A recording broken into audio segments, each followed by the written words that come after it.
हाय, hello, नमस्कार. आजच्या ब्लॉगमध्ये तुम्हा सर्वांचे स्वागत आहे आणि आजच्या ब्लॉगची सुरुवात झाली श्रीजीच्या गुड मॉर्निंगपासून.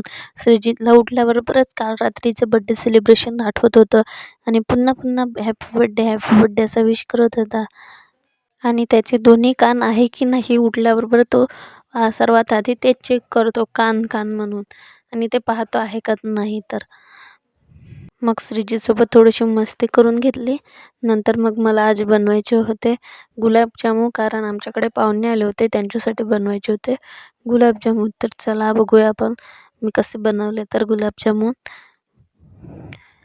आणि गुलाबजामुन कोणाकोणाला आवडतात कमेंट करून नक्की सांगा.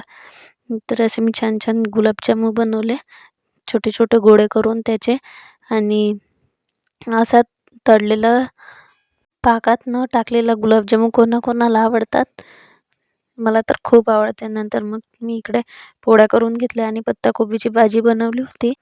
नंतर मग सर्व गुलाबजामुन पाकामध्ये टाकून ठेवले आणि गुलाबजामुन कसे वाटतात ते कमेंट करून नक्की सांगा. नंतर मग देवाला उपहार दाखवला.